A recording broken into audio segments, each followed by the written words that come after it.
कांग्रेस की राष्ट्रीय प्रवक्ता डॉक्टर रागिनी नायक ने शनिवार को वाराणसी में प्रेस कॉन्फ्रेंस कर राम मंदिर प्रकरण को लेकर सरकार को घेरा। उन्होंने कहा कि आज हर भक्त, हर श्रद्धालु जो राम भक्ति में लीन होकर राम मंदिर के निर्माण में योगदान दिया, आहत है। उनकी आस्था और विश्वास को ठेस पहुंचाई गई है। रामचरितमानस के परहित सरिस धर्म नहीं भाई, पर पीड़ा सम नहीं अदमाई का उदाहरण देते हुए उन्होंने कहा कि जो लोग पवित्र नाम का दुरुपयोग कर चंदा चोरी कर रहे हैं वे अधर्मी हैं। उन्होंने बताया कि मैं कांग्रेस की ओर से स्पष्ट करती हूं कि चंदा चोरी करने वालों को कटघरे में खड़ा किया जाएगा। आरोप लगाया कि कांग्रेस और विपक्ष के करोड़ों राम भक्त पूछ रहे हैं कि राम के नाम पर जुटाया गया चंदा किसके नाम पर उठा गया, इस धोखाधड़ी में कौन कौन शामिल है। प्रेस वार्ता में उन्होंने कहा कि 5 फरवरी 2020 को मोदी सरकार ने श्री राम जन्मभूमि तीर्थ क्षेत्र ट्रस्ट का गठन किया। इस ट्रस्ट को राम मंदिर निर्माण की जिम्मेदारी सौंपी गई, लेकिन इस ट्रस्ट ने कैसे काम किया यह सबको पता है। 40 दिन में 70 चोरियां पकड़ी गईं। उन्होंने कहा कि मोदी जी ने इस ट्रस्ट के गठन की घोषणा की, भूमि पूजन किया, शिलान्यास किया और उद्घाटन भी किया। अब वे चंदा चढ़ावा चोरी से अपना पल्ला कैसे झाड़ सकते हैं। उज्जैन में महाकाल की भस्मारती को लेकर बहुत घोटाले की बात आपने सुनी होगी।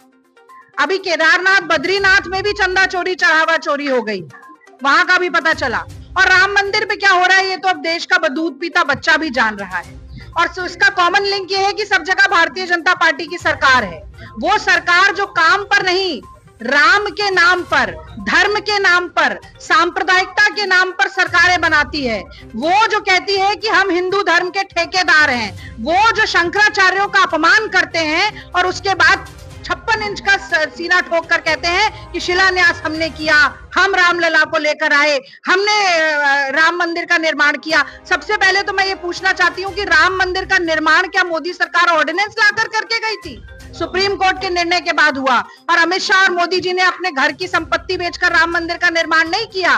करोड़ों श्रद्धालु और भक्त निकल कर आए, उन्होंने अपना तन मन धन सब कुछ न्यौछावर किया, तब राम मंदिर का निर्माण हुआ है। तो ये सवाल बार बार पूछा जाएगा कि भारतीय जनता पार्टी की डबल इंजन की जहां सरकारें होती है वहां ही सबसे ज्यादा धार्मिक लूट, आस्था के नाम पर लूट, चंदे जमीन के नाम पर लूट और घोटाले क्यों होते हैं? मोदी जी आप चुप नहीं बैठ सकते, आपको जवाब देना पड़ेगा।